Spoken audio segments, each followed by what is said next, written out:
Since August 20th, 2007, a disturbing and deeply unsettling pattern has been unfolding along the coastline of the Salish Sea, the body of water that lies between British Columbia in Canada and Washington State in the United States. With unsettling regularity, severed human feet, still inside shoes, have been washing ashore. As of 2023, at least 21 human feet have been discovered. Some formed matching pairs, most did not. They appeared without warning on popular beaches where families relax, on remote shorelines visited by hikers, and in quiet coastal areas where locals walk their dogs. Each discovery reignited the same disturbing questions. Where were these feet coming from? Who did they belong to? And perhaps most disturbing of all, why only feet? This is the true story of one of the strangest and most unsettling unsolved mysteries of the 21st century. It began quietly. On August 20th, 2007, a 12-year-old girl was walking along the shoreline of Jedediah Island, a small island off the coast of British Columbia. It was a beautiful summer day, the kind of day when families take boats out to explore the scattered islands of the Salish Sea. As she walked along the beach, she noticed something unusual lodged between driftwood and rocks. At first, she assumed it was nothing more than debris. An old shoe, perhaps, discarded or carried in by the tide. Beaches are full of forgotten objects, especially in remote areas like this. But as she moved closer, she realized something was wrong. There was something inside the shoe, something that didn't belong there. She froze, then ran back to her family. When authorities arrived and examined the object, they confirmed the worst. It was a human foot still intact inside the shoe. A white and blue campus running shoe, size 12. The foot had clearly been in the water for some time, yet it was remarkably well preserved. The shoe had acted as a protective shell, preventing marine scavengers from reaching the remains. The materials designed to cushion and protect a runner's foot had instead preserved a fragment of a human body. Police launched an investigation immediately. At first, they assumed this was connected to a recent tragedy, perhaps a boating accident, perhaps a drowning victim whose body had never been recovered. They expected to find additional remains nearby. They expected to identify the individual quickly and notify a grieving family. What they didn't realize was that this discovery was only the beginning. Just 6 days later, on August the 26th, 2007, another discovery was made. This time, a couple was walking along Gabriola Island, roughly 40 miles from where the first foot had been found. As they walked near the shoreline, they noticed something in the shallow water. Another shoe. And inside it, another foot. This one was contained in a white Reebok sneaker, also size 12. It was another right foot, 2 right feet, found within 6 days of each other. Police immediately became concerned. Were these from 2 different individuals? Could they somehow belong to the same person? Anatomically, that made no sense. But nothing about this situation made sense. Both feet were sent for forensic analysis. Investigators hoped that DNA testing would finally provide answers. The results were deeply unsettling. The 2 feet belonged to 2 different people, 2 unidentified individuals, no matching missing persons reports, no bodies recovered, just 2 severed feet found miles apart, both encased in athletic shoes. And then, 5 months later, it happened again. On February 8th, 2008, another foot washed ashore, this time on Valdez Island. A right foot, inside a Nike sneaker. Then, on May 22nd, 2008, yet another foot appeared on Kirkland Island near the southern tip of Westham Island. This one was Also, a right foot contained in a New Balance shoe. By this point, journalists were paying attention. Headlines began to appear around the world. Mystery of the floating feet. Severed feet keep washing ashore. The story spread rapidly, capturing international attention. People were horrified, and they were fascinated. Theories began to emerge almost immediately. Some suggested the work of a serial killer. Perhaps someone was dismembering victims and disposing of their feet in the water. But this theory raised immediate questions. Why only feet? Why not other body parts? And why leave the shoes on? Others proposed human trafficking. Victims dumped into the sea, their bodies weighted down, with the feet somehow breaking free over time. There was speculation about aviation accidents. Perhaps a small plane had crashed into the ocean, scattering remains that slowly drifted ashore. One of the more extreme theories suggested a connection to the 2004 Indian Ocean tsunami, which killed more than 230,000 people. Could these feet have somehow drifted across the Pacific Ocean over several years? As disturbing as these theories were, the discoveries continued. On June 16, 2008, 2 feet washed ashore on the same day. One was found on Westham Island, a left foot this time, inside a blue and white Nike running shoe. The other appeared on Tyee Spit in Campbell River, roughly 150 miles north. For the first time, investigators had a left and a right foot that matched. But the relief was short-lived. DNA testing revealed they belonged to 2 different people. As the discoveries continued, another mystery became impossible to ignore. The geography. The Salish Sea is not a simple body of water. It's a vast and complex system that includes the Strait of Georgia, the Strait of Juan de Fuca, and Puget Sound. In total, it spans more than 6,900 square miles, with hundreds of islands, countless beaches, and powerful, unpredictable currents. Tides in the region can rise and fall by more than 16 feet. Water moves through swirling eddies and circular gyres. An object entering the water in one location might surface hundreds of miles away, or it might be pulled back and forth for years. This complexity would become a crucial piece of the puzzle. Marine biologists began to explain what happens when a body enters the ocean. Typically, a body sinks. As decomposition begins, gases build up inside. Eventually, the body may resurface, but marine scavengers work quickly. Crabs, fish, and sea lice consume soft tissue with astonishing efficiency. Within weeks, most bodies are reduced to scattered bones. But feet inside shoes behave differently. Modern athletic shoes are remarkably buoyant. They contain air pockets, foam padding, and lightweight materials designed to float. A foot sealed inside such a shoe is protected from scavengers. And because the shoe floats, it can separate from the rest of the body and drift independently. This explained how the feet were preserved, but it still didn't explain who these people were, or why the phenomenon kept repeating.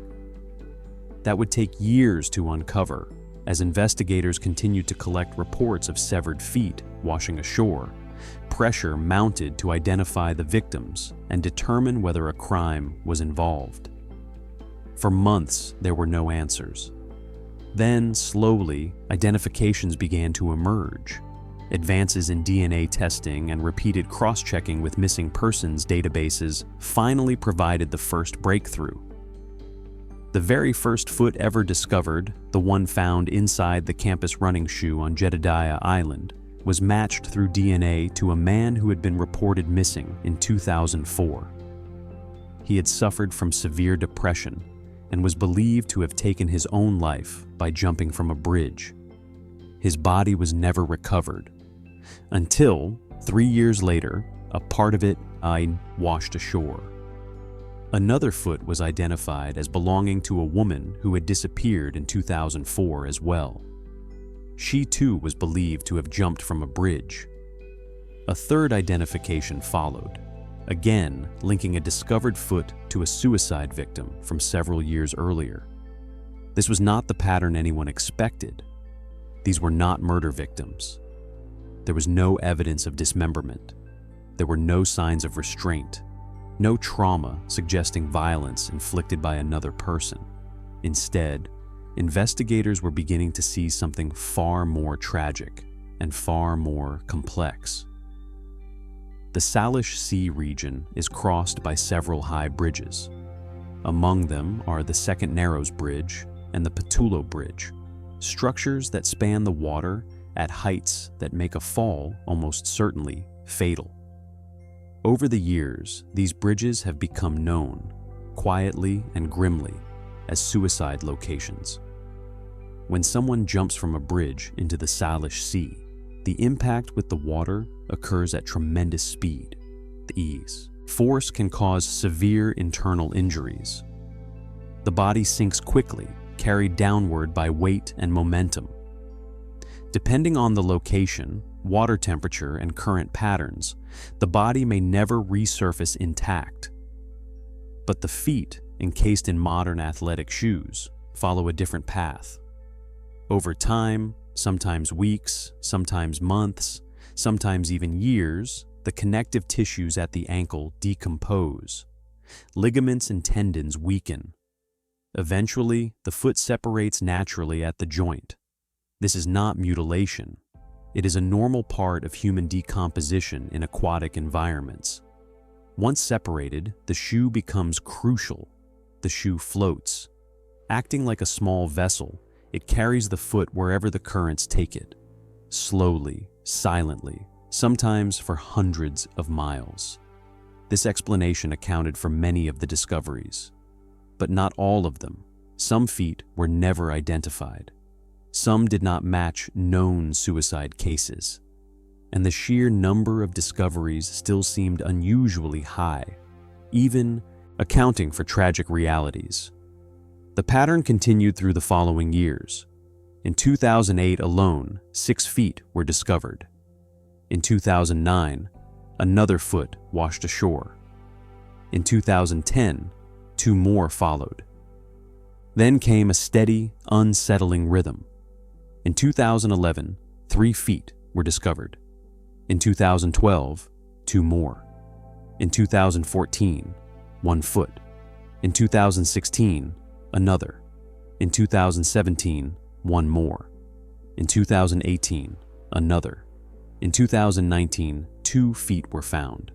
Each discovery followed the same pattern: shock, media attention, police investigation, DNA extraction, database comparison, sometimes identification, sometimes silence. One of the most unsettling discoveries occurred in December of 2017. A man was walking his dog along the shoreline of Gabriola Island when he noticed something wedged among the rocks. It was a shoe. Inside it, a foot. There was a chilling detail.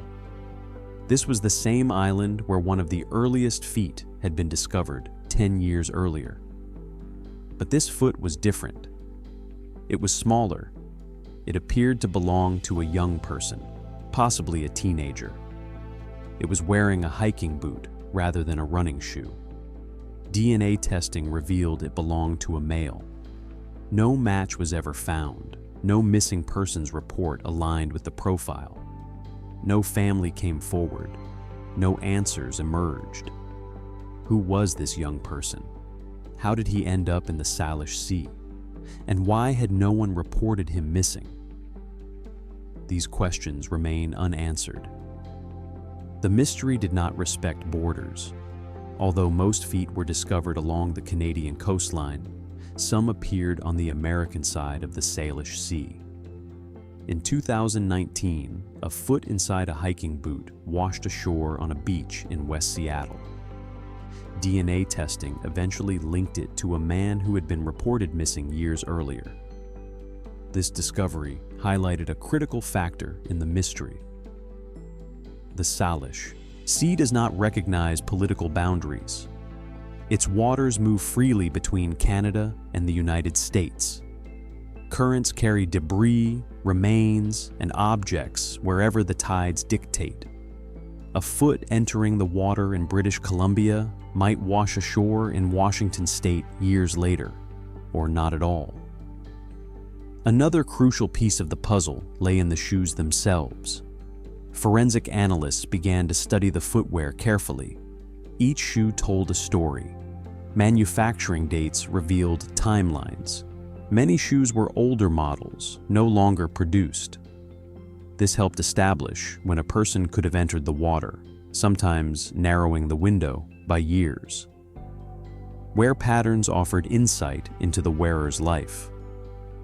The way a shoe was worn could suggest whether the person walked unevenly, suffered from injuries, or led an active lifestyle. Sizes and styles provided demographic clues: adult male, adult female, youth, athletic or casual, practical or fashionable. And then there was buoyancy. Not all shoes float equally.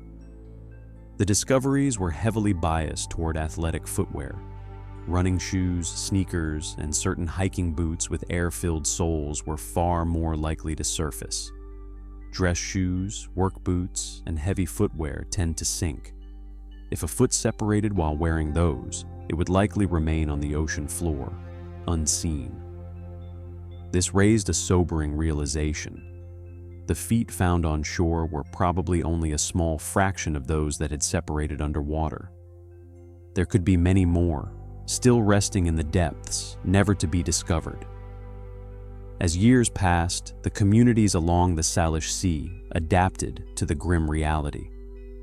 Beachcombers became cautious.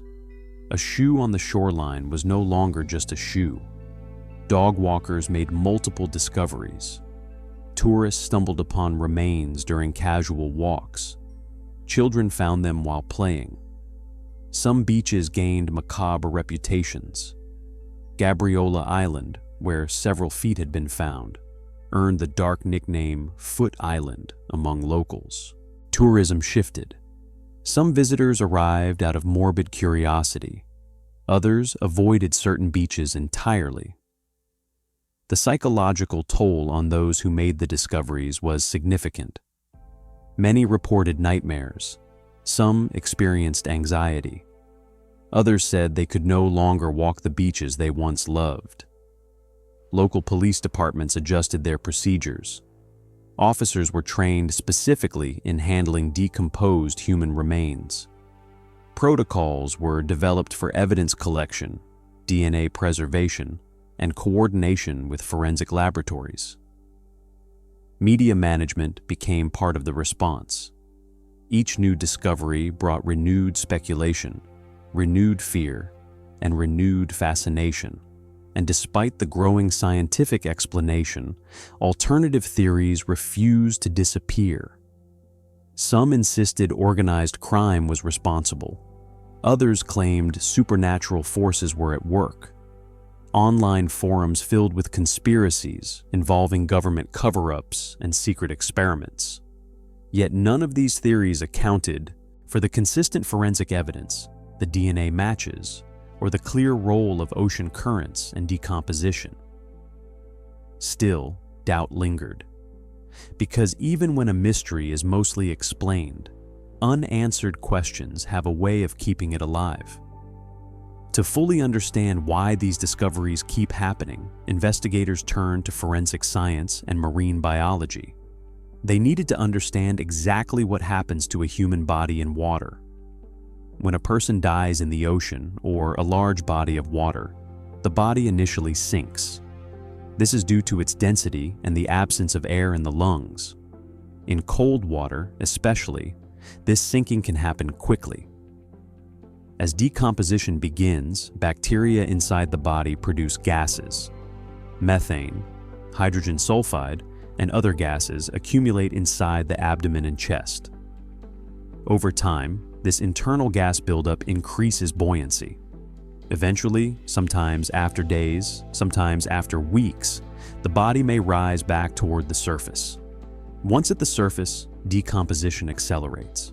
The body is exposed to oxygen, wave action, and scavengers. Seabirds peck at exposed tissue. Fish feed on submerged areas. Crabs and other marine organisms consume soft tissue at a rapid pace. As the tissues break down, the body begins to disarticulate. Joints are the weakest points. Ligaments and tendons degrade faster than bone. Ankles, wrists, knees, and shoulders are often the first places where separation occurs. In most cases, once body parts separate, they sink. They settle on the ocean floor, where they are further broken down, scattered by currents, or buried under sediment. Over time, little remains. But feet encased in shoes behave differently. The shoe creates a protective barrier. It blocks scavengers. It slows decomposition. And most importantly, modern shoes are buoyant. Athletic shoes contain foam, air pockets, and lightweight synthetic materials designed to float. When a foot separates while still inside a shoe, it doesn't sink. It stays near the surface. From there, it becomes subject to the currents of the Salish Sea. These currents are powerful, complex, and unpredictable. Objects can be pulled into circular gyres, trapped for months or years, then suddenly released and carried toward shore. This explains why feet can wash ashore long after the person died, sometimes years later, sometimes far from where they entered the water. It also explains why we don't see hands. Hands are rarely protected by buoyant materials. Gloves don't seal, they don't float. Once a hand separates, it sinks and disappears. The same is true for most other body parts. The foot, protected and buoyant, becomes the exception. In recent years, investigators noticed something else. The phenomenon was expanding. In 2021, a foot washed ashore in False Creek, in Vancouver. While technically part of the same water system, it was a more urban location than most previous discoveries. In 2022, another foot was found, even farther north, near Prince Rupert. This raised new questions. Was the phenomenon spreading? Or had it always been happening elsewhere, simply unnoticed until the Salish Sea cases drew attention to it? Researchers began reviewing historical records. They found scattered reports of similar discoveries in other parts of the world, along the coast of Japan, in parts of Europe, even in the Great Lakes. But nowhere had the phenomenon occurred with the same consistency, frequency, and documentation as in the Salish Sea. Scientists proposed several reasons. The Salish Sea has a relatively high number of bridges over deep water. It has complex current systems that both preserve remains and eventually deliver them to shore. It has a rugged coastline with countless secluded beaches where remains can wash up unnoticed for long periods. It also has an active community of beachcombers, hikers, and locals who regularly explore remote shorelines. And, critically, it exists within jurisdictions that have advanced forensic capabilities and comprehensive missing persons databases. All of these factors combine to make the phenomenon visible here in a way it may not be elsewhere. As the mystery continued to capture public attention, ethical concerns began to surface. Was it appropriate to treat these discoveries as entertainment? After all, each foot represented a human being, a life lost, a family left behind. Some family members of identified victims spoke publicly. They described the pain of seeing their loved one reduced to a headline or a curiosity. Learning that a missing family member had become part of an international mystery was devastating. The absence of a full body often meant no traditional funeral. No physical closure, just fragments, reports, and unanswered questions. At the same time, media attention sometimes helped solve cases. Public awareness prompted people to come forward. Old missing persons reports were revisited. DNA samples were submitted. Police and coroners tried to strike a balance. They released necessary information while avoiding sensational details. They emphasized that these were not objects or clues, but human remains, lives, not mysteries. The most recent confirmed discovery, as of 2023, occurred in September. A hiker found a boot containing human remains on a beach near Port Renfrew. DNA testing is ongoing. The location, more than 60 miles from many previous discoveries, suggests the geographic range of the phenomenon may still be expanding. Each new discovery follows a familiar sequence: initial shock, media attention, police response, forensic testing, database comparison, sometimes identification, sometimes nothing. One question always returns: if feet are washing ashore, where's the rest of the body? The answer is grim but simple. Most of it is gone, scattered on the ocean floor, consumed by marine life, buried under sediment. The feet we see are likely only a small fraction of those that have separated underwater. They represent people who happen to be wearing the right kind of shoes, who entered the water in locations where currents eventually carried them to discovered beaches. Many others likely vanished completely. For families of identified victims, the discovery brings complicated emotions: relief in finally knowing what happened, grief renewed by the circumstances, and frustration that this fragment is all that remains.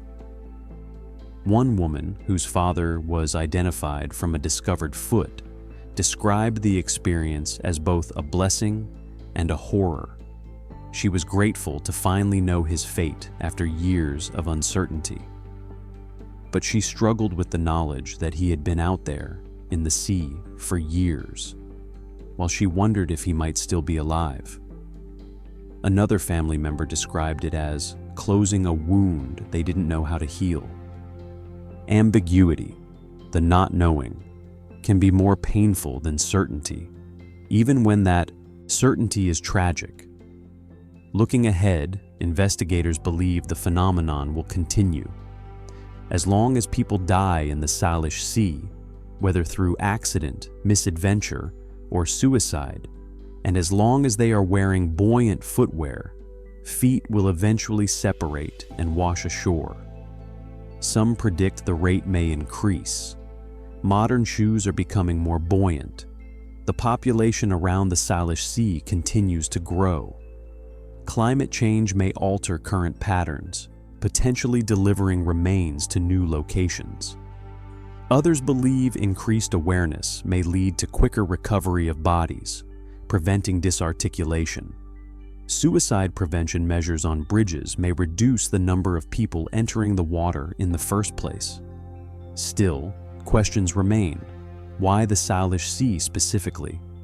Why are some feet never identified? Are all cases truly explained by the same mechanism, or are there outliers that suggest additional factors? Could similar patterns begin appearing elsewhere? The Salish Sea. Human feet mystery is both solved and unsolved. We understand the mechanism, but each new discovery raises individual questions. Whose foot is it? How did they die? How long have they been in the water? It is a mystery that renews itself with every discovery, tragic, bizarre, and deeply human. The beaches of the Salish Sea remain beautiful, rocky shorelines, dense forests reaching the water's edge, mountains in the distance, eagles and seabirds overhead. Families vacation there, couples get married there, children play along the shore, and somewhere, carried by invisible currents, another shoe may already be on its way. Another family may someday receive answers. Another quiet beach may become the site of a discovery that will ripple through headlines and memories alike. This is not a ghost story. It is not an urban legend. It is a documented phenomenon, investigated for years, partially explained, and still unfolding. The ocean keeps most of its secrets, but sometimes it gives a few back, one foot at a time.